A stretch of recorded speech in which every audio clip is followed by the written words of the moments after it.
It begins with a sound the forest should never make. A single metallic click in the breathless dark.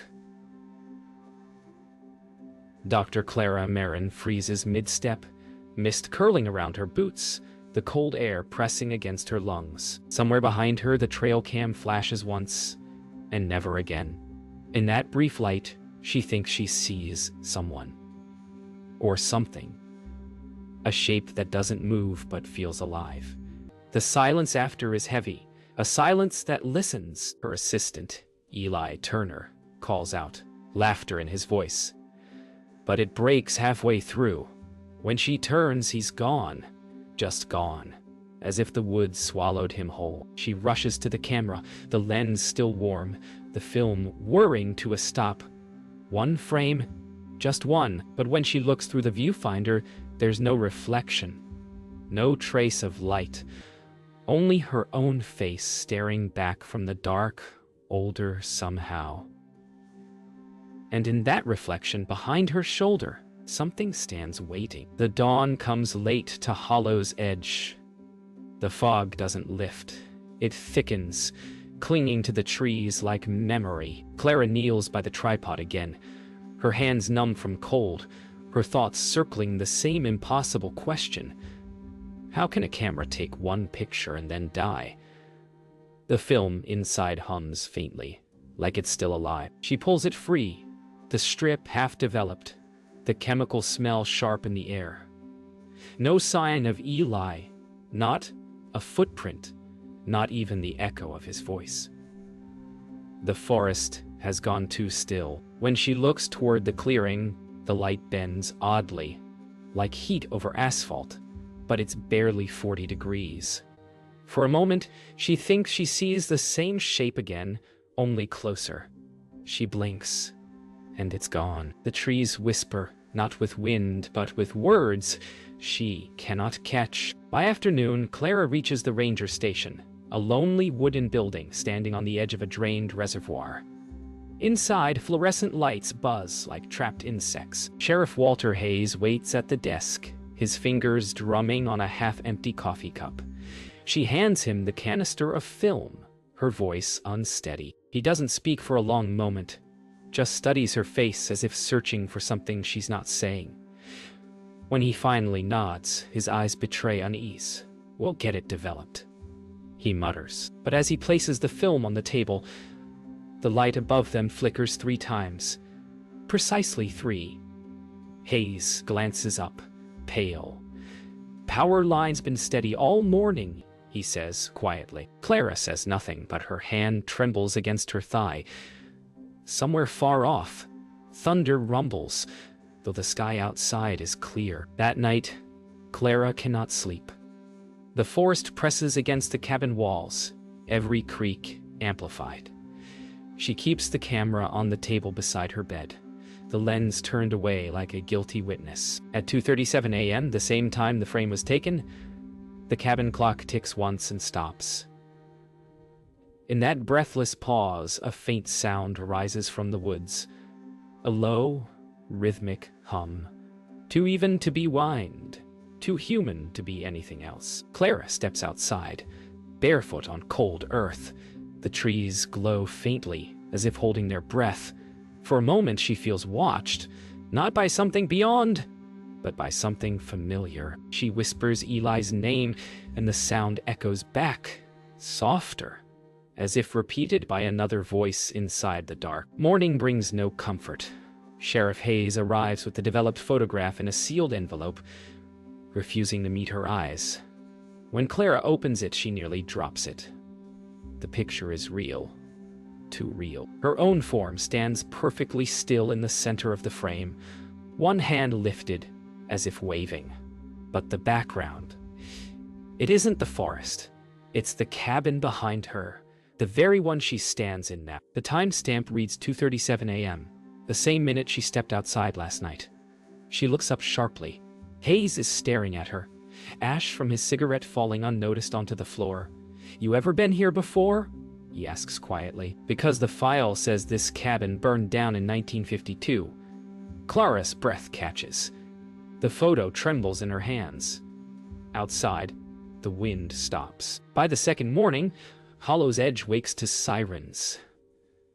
The forest, once just a backdrop for research, is now cordoned off with yellow tape. Sheriff Hayes calls it a missing persons operation.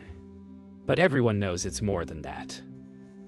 Clara stands at the tree line, arms wrapped around herself, watching volunteers move through the fog like ghosts. The ground is soft from rain, the scent of pine sharp and wet.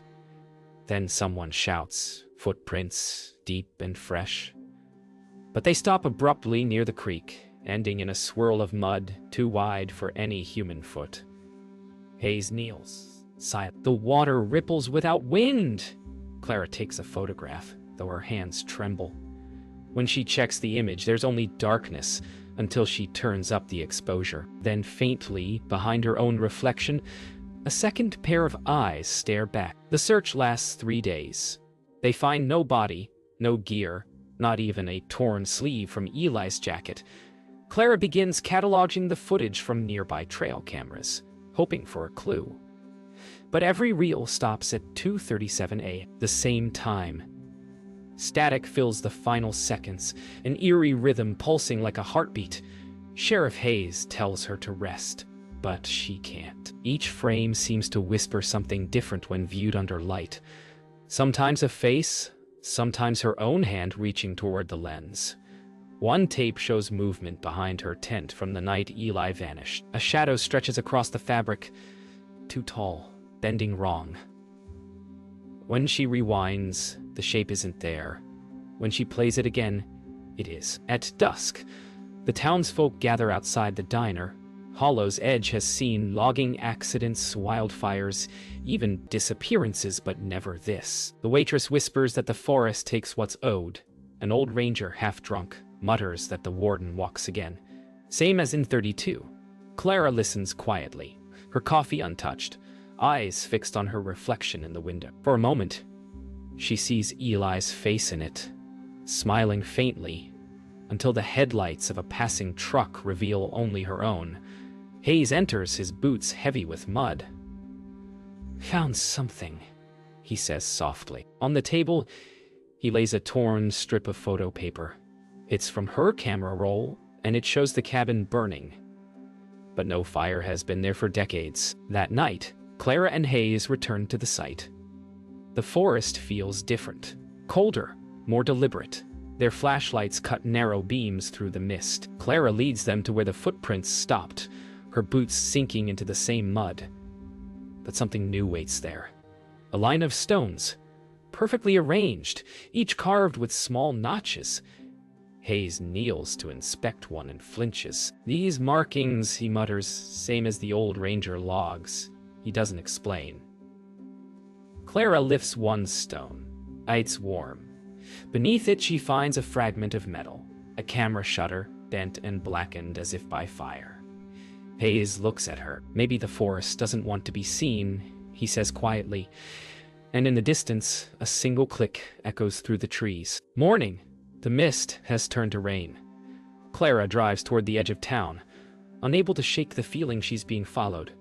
Each time she checks the rearview mirror, the trees seem closer. She stops at a small roadside chapel, a place she used to visit during her first research years.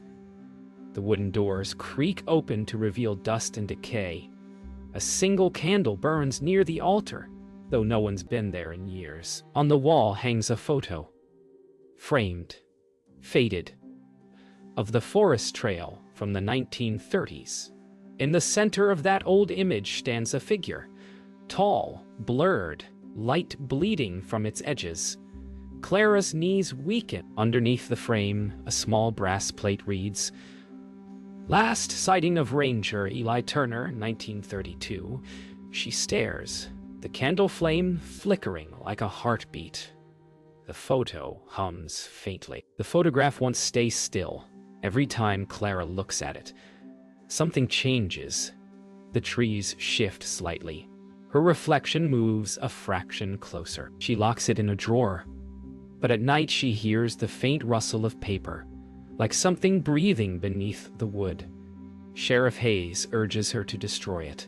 Yet when he reaches for the photo, He recoils, as though burned. In daylight, the forest seems ordinary again. But she can feel it waiting, patient and aware. When she develops a new roll of film from a separate site, every frame bleeds into the next, merging into one endless exposure. And buried deep within the blur, a single shape persists.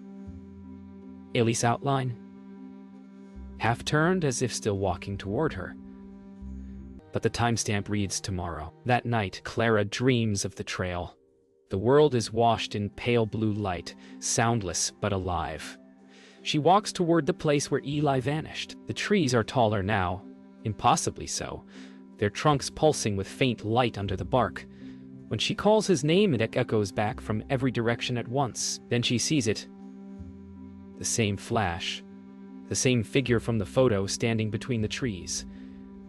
But this time, it moves. Its head turns slowly toward her. And though the face is blurred, she knows it's her own. The figure lifts a hand as if to touch her, and she wakes with her palm burning cold, the scent of ozone lingering in the air. When she wakes, her palm bears a faint imprint, the shape of a fingerprint not her own. She photographs it, but the print fades before the image develops. Desperate, she drives to the local university's photo lab, hoping science might explain what she cannot. The technician, a young man with thick glasses and nervous energy, runs spectral analysis on the photograph. His expression changes mid-process. "This isn't exposure error," he whispers. "It's mirrored light frequency." Like the negative was reflecting something that shouldn't exist. Before Clara can reply, the lab lights flicker and all the machines shut down. In the silence, one camera clicks by itself. Clara returns to Hollow's Edge that evening to find her cabin door open. The air inside feels charged, like the moment before lightning. On the table lies a new photograph, one she never took. It shows her cabin from outside, the window glowing with lamplight. In the glass reflection, her silhouette stands staring out, but she is not there. Hayes arrives moments later, pale and sweating. "You need to see this," he says, holding a folded newspaper. The headline reads, "Local woman found dead in forest, September 17th, 1979. The date is tomorrow." The photo beneath the article is the same one on her table. That night, thunder shakes the mountains. Clara burns every copy of the photo, one by one, the edges curling into black ash. But as each picture burns, a faint shape flickers within the flame, the figure watching her from inside the firelight. Hayes stands behind her, saying nothing, his expression unreadable. When the last photo disintegrates, the forest outside roars with sudden wind. From deep within the trees, a metallic click echoes once more. Clara drops the matchbox, realizing the sound isn't distant. It's coming from her own camera on the table. The shutter opens by itself. A blinding flash fills the cabin, and the screen cuts to white. The archives smell of dust and time. Shelves lean with the weight of forgotten records. Ranger logs bound in leather cracked like old bark. Clara and Sheriff Hayes sit at a long table, their lamplight pooling gold across faded ink. The earliest entry dates back to 1932. Patrol Route 7. Subject observed. Standing man of light, no sound, no face. The next line trails off mid-sentence, pen dragged across the page. Hayes turns the logbook toward her, pointing to the name signed at the bottom. Eli Turner, Park Warden. The same name as her assistant. The air feels thinner suddenly, as if the building itself has stopped breathing. Clara whispers, "How can a name repeat after 47 years? Hayes doesn't answer. He just closes the book softly, as though afraid the words might wake. The following pages grow stranger. Sketches of symbols carved into trees, maps redrawn and erased, descriptions of echolite and time fractures. Clara reads each entry aloud, her voice shaking. The log ends abruptly. In October 1932. The last words smudged but legible. The frame is not the forest. It's the door. Hayes exhales slowly. Maybe this isn't about ghosts, he says. Maybe it's about time folding over itself. Clara looks toward the window, where rain streaks the glass like ink. For a moment, lightning reveals her own reflection, overlapping with the faint outline of another face. Eli's, decades younger. She closes the log and whispers. Then the door is open. At dusk, they visit the old ranger station marked on the 1932 map. The building is a ruin now. Roof half collapsed, moss swallowing the walls. Inside, broken furniture and forgotten files litter the floor. Clara's flashlight beam catches a metal plaque nailed to the wall. Observation Outpost, Warden Turner. The air hums faintly, a vibration deep in the floorboards. She steps closer and the hum grows louder. Beneath a warped floor panel, she finds a glass plate, negative wrapped in oilcloth. When she holds it to the light, her breath stops. The image isn't of the forest. It's of her, standing exactly where she stands now, holding the very same plate. They take the plate back to the cabin and develop it carefully in silence.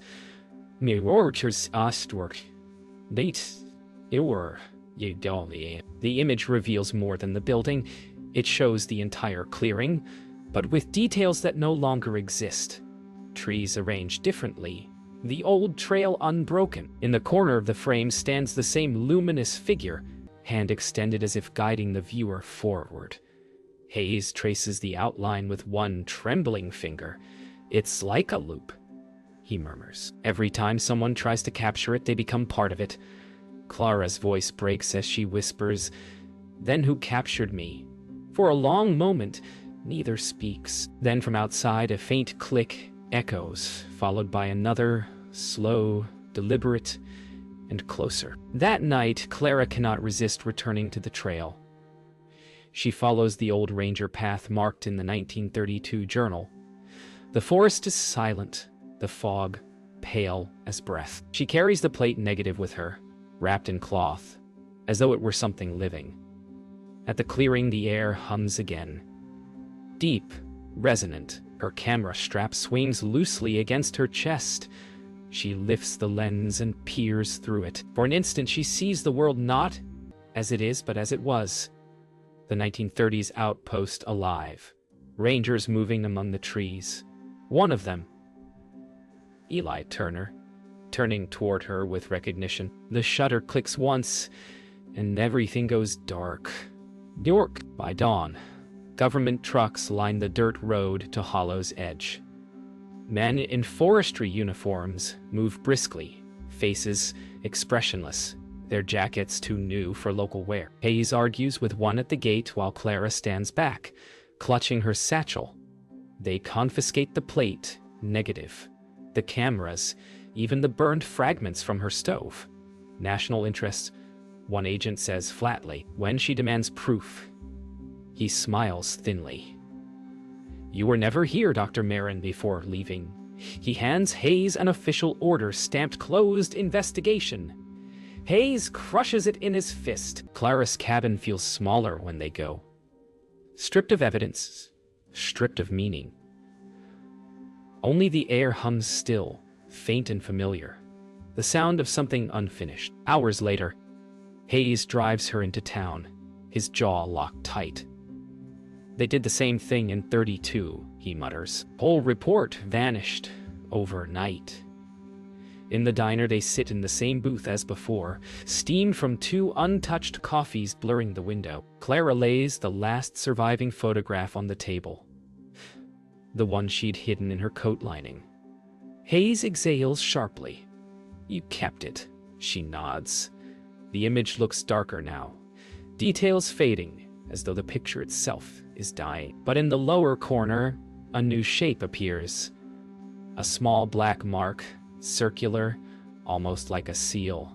Hayes studies it, then looks at her. "That's the forestry emblem," he says quietly. "From before the department even existed." That night, Clara sneaks back into the ranger archives. The power is off. Her flashlight beam cuts through dust and darkness. She searches for records under the forestry department's early seal, the same symbol from her photo. Behind a false panel, she finds a box marked Obscura Project. Inside, yellowed papers, diagrams of cameras unlike any she's seen.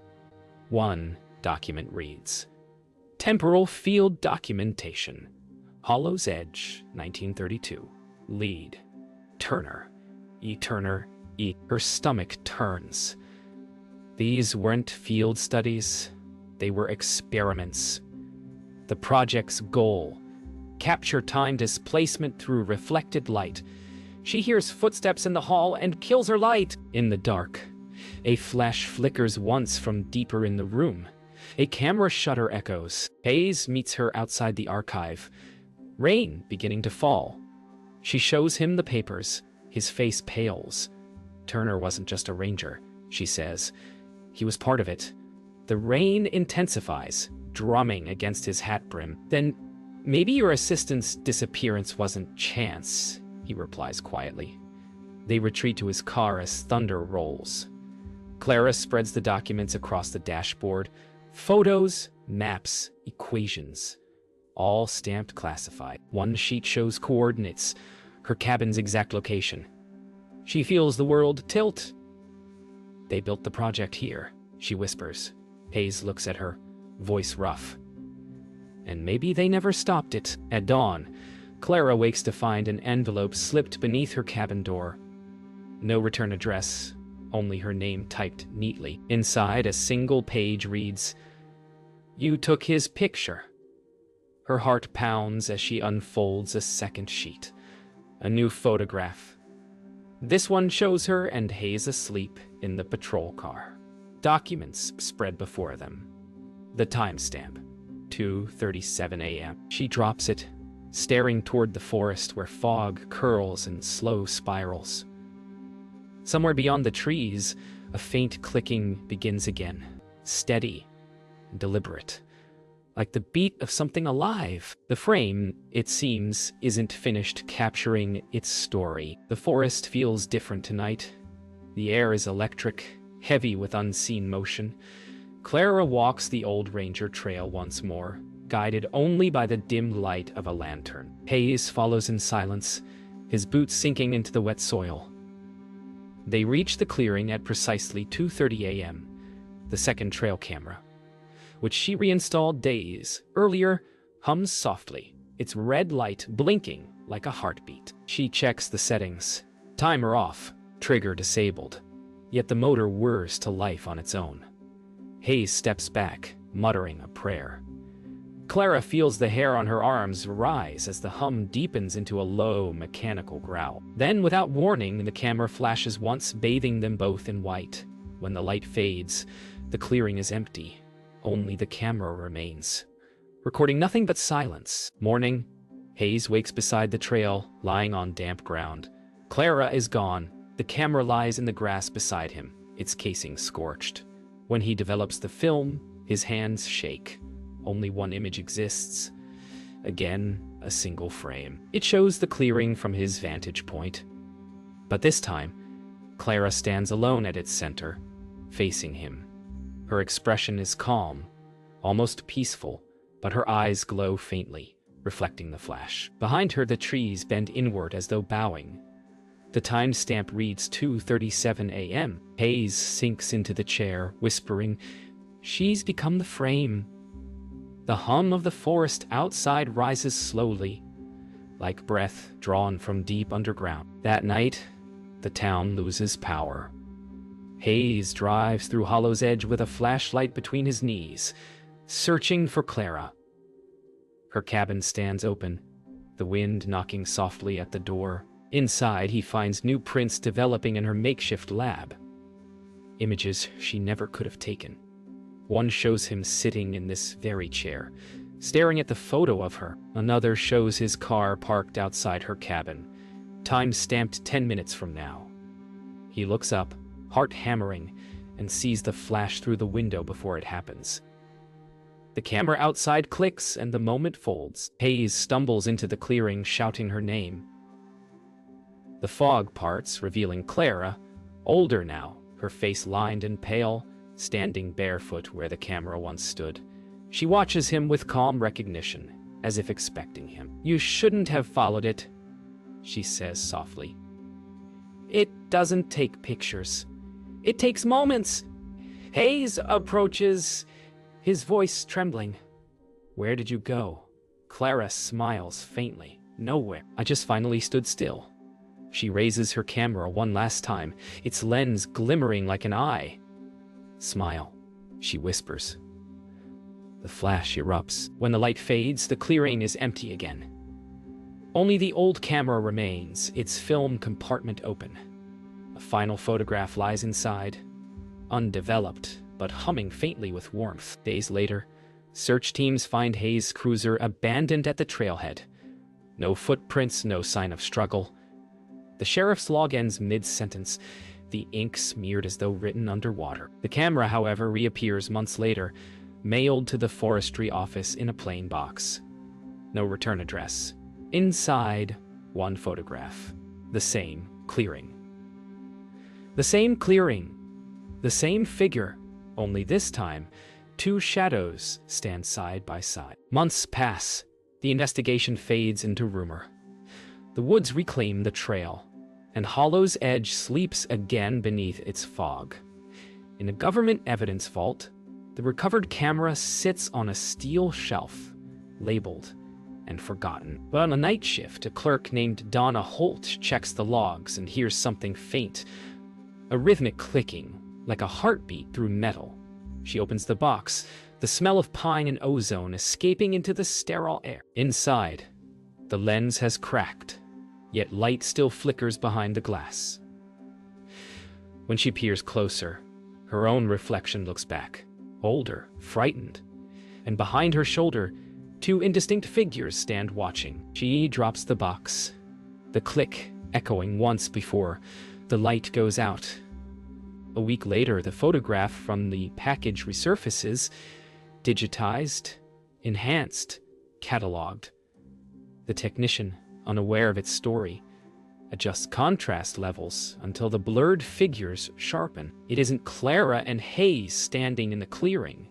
It's him. The lab lights flicker. The image begins to pulse with light interference. Each time the screen refreshes, the background changes. 1932, 1952, 1979, and then something else, an empty world of fog and glass. The technician panics and kills the power, but the glow persists from the monitor's dead screen. Within it, a small red dot blinks. 2:37 a.m. North Shore. Meanwhile, Hollow's Edge begins to change. Locals report strange echoes in the trees, like overlapping voices from another time. Children claim to see lights moving beneath the soil. An old logger finds a camera buried in mud near the creek. The same model, rusted and silent. When he turns it over, a faint hum stirs inside like something waking. He brings it to town, proud of his find, and by evening, every power line in Hollow's Edge goes dark. From the mountains, a flash erupts bright enough to turn night into day. The light lasts 3 seconds. Then, silence returns. And in that silence, somewhere deep within the valley, a shutter closes one final time. Weeks later, the photo surfaces again, now as part of a traveling exhibit titled Unexplained Americana. Viewers gather, murmuring about its eerie realism. The caption beneath reads, "Unknown photographer, 1979. Discovered in Hollow's Edge. Exposure anomaly unexplained. Among the crowd, a woman pauses longer than the rest. She wears a khaki jacket, auburn hair streaked with gray, eyes distant, but knowing. She stares at the image of two silhouettes standing in fog, one taller, one smaller. The gallery lights flicker, and for an instant, the figures in the photograph turn their heads toward her. No one else notices. She smiles faintly and whispers, "It's still watching." The final frame reveals itself decades later, unearthed by digital archivists restoring corrupted data. It shows no people, no forest, only light folding inward, spiraling into itself, forming the faint shape of a camera's iris. Beneath it, a reflection barely visible. a human face mid-expression caught between fear and understanding. Whether it is Clara Hayes or someone yet to come is unclear. The metadata reads no date, no time, no camera type. Only one entry remains intact: the word recording. As the archivists watch, the image flickers once, twice, and then the feed begins to live stream itself.